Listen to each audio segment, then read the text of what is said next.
Good afternoon, everybody. How many people were here for part one of this demo? Okay, so a few of you. Cool. Okay. Well, in part one of the demo, what we did was we did the basic turning on the pen. Okay. We did some sanding on it, a little bit of polishing. Right now, it looks like it still needs to be sanded just a bit more before we actually start putting our finish on.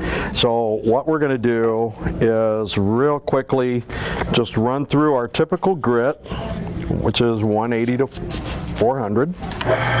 Okay. Still running at about 1800 RPM on the machine. Real light pressure. You never want to apply too much pressure when you're sanding because you'll create really deep scratches in the wood that are sometimes hard to get rid of. So a quick little sanding then with the grain. Remember, one of the cardinal rules of woodworking is we always sand with the grain. Obviously, when you're sanding on a piece that's spinning, that's going exactly the opposite way. So by stopping and doing just a quick little sanding this way, you actually end up sanding with the grain then. You clean the dust off real quick. Come back to go to our 220 grit. And again, just real quickly working through the grit here.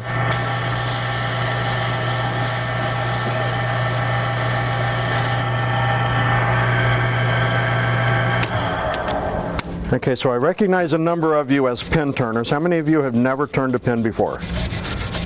Ah, okay, so we have a few. All right. I just collect them. You just collect them after he makes them. Kind of what my wife does.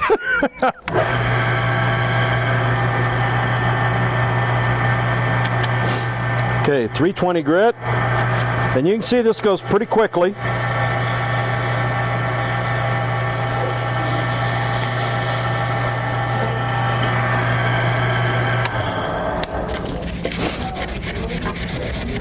Again, just sanding with the grit, trying to reduce any sanding rings. You want as clean and smooth a surface as you can get. Remember, just like any other woodworking project, your finish will only be as good as your surface preparation. Okay? So if you don't properly prepare the surface to receive a finish, whatever kind of finish you're using, you're not necessarily going to get the best results from your finish.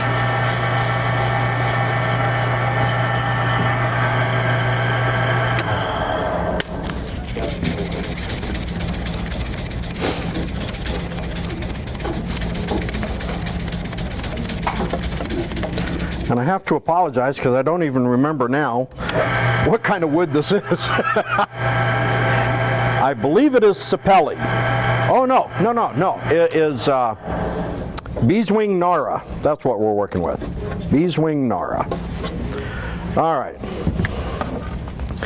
Everybody remembers the micro mesh, right? Just nod and say yes. So we're going to do a quick little polish with the micro mesh.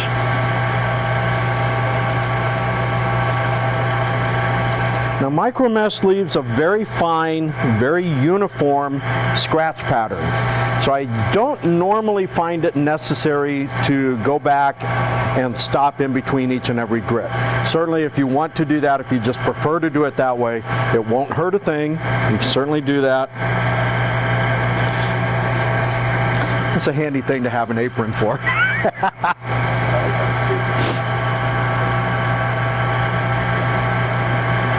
Then about every third grit or so, I like to go in and clean off any dust that might be on there.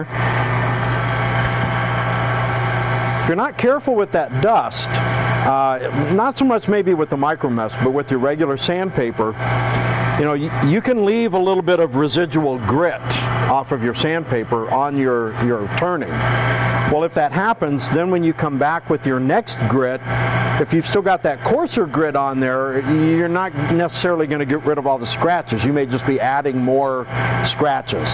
So keeping the blank clean is a really good idea.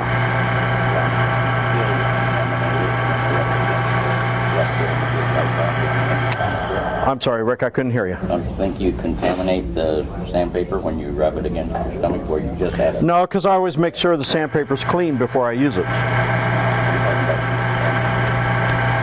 But see, there's nothing on there.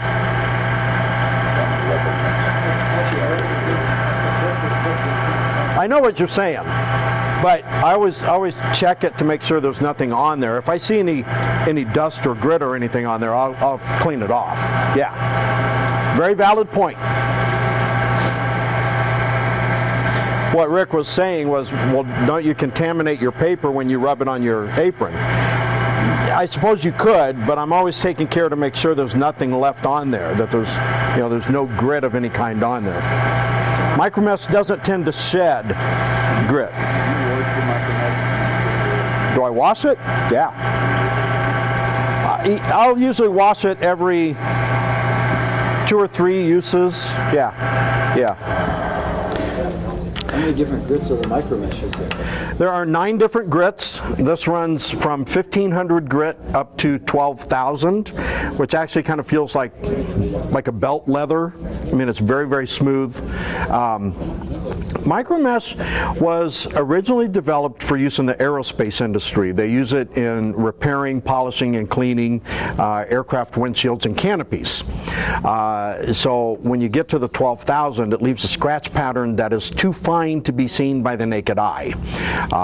And quite frankly, I don't know about anybody else, but when I'm at 35,000 feet, I want my pilot to be able to see forever. You know, I don't want him looking through a scratched up windshield. Micromesh, it has kind of a rubbery backing on it. So if you get it too hot, it will melt. So you have to be sure that when you're using it on a pin blank like this, that you keep it moving, that you don't let it overheat. Otherwise, you run the risk of having the abrasive part of it melt onto your pin blank, and if that happens, trust me, it is not pretty. Because typically by the time you get to the point where you're sanding with micromesh, you don't have a lot of material left to do any real serious sanding. Because that's about the only way to get rid of this is to go back into your regular sandpaper and sand it off.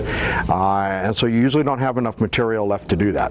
So you want to try to avoid getting it too hot, because it will, trust me, it will melt. Just don't ask me how I know that. Okay, so the finish we're going to use today is commonly referred to as a CA finish or cyanoacrylate, or it can even be called super glue. Typically when you hear the term cyanoacrylate, it's a little bit higher refined than the typical super glue that you would get in the little tubes at the hardware store. You know, it's a more thoroughly refined, a little bit nicer product, I guess you could say, higher quality, I don't know, whatever term you want to assign to it, but it is a more highly refined version of the same thing. Cyanoacrylate makes a very durable finish. It's fairly simple to apply, but it does take practice. Okay, the first few times that you try to do it, you're probably not going to be happy with the results that you get, and you're going to say, this isn't even worth trying. But it is a very nice finish. It can be polished up to a really nice high sheen. It's durable. It's long-lasting. But like I say, it takes practice. Now, there are lots and lots of different ways to do this. And if you go to, any of the pin turning forum websites, pinturners.org, any of those kinds of places, you will find dozens of different methods to apply a CA glue finish to a pin. What I'm going to show you is the method that I use. This is what works for me, but not everybody does it this way, okay? So take from this bits and pieces, try it in your shops at home, and see what works for you, okay? Like I said, this is just my preferred method of application. Use it, don't use it, whatever works the best for you, okay? My applicator is simply a folded up strip of paper towel, okay?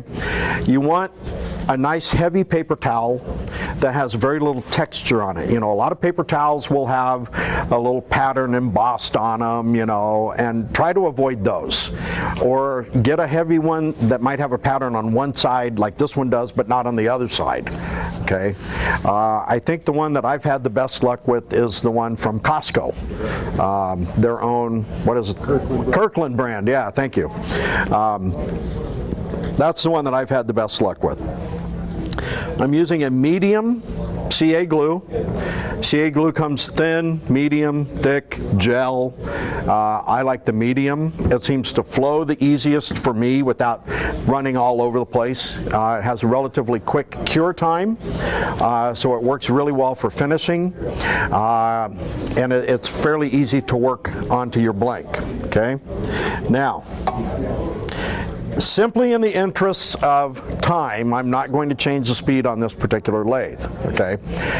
I would suggest that you start at a slower speed than what you're going to see me do it at here, okay?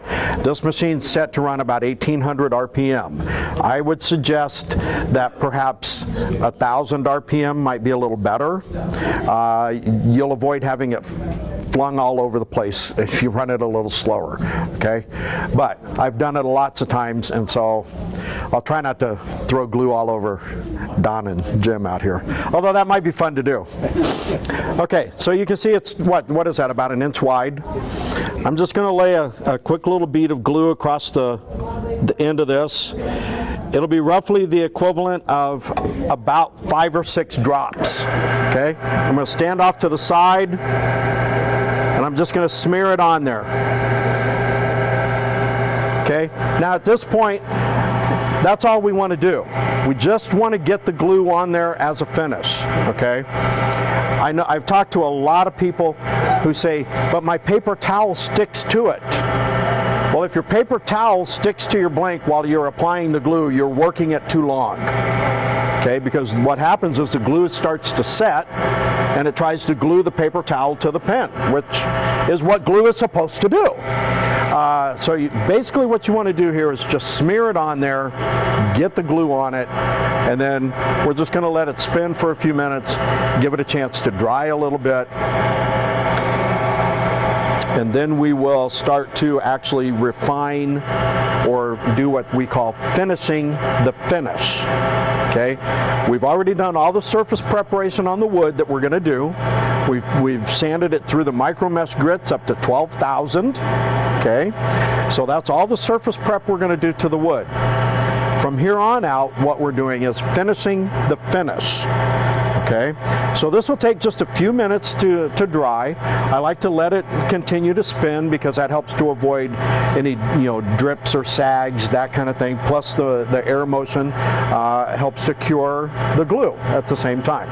So there's a couple of purposes for letting it continue to spin. A lot of times when I'm at home in my shop, I'll do this and then I'll go to the other side of the shop and maybe glue up another pin blank or do something else, pick out a kit to go with the blank, or I try to keep things moving in the shop when I'm at home.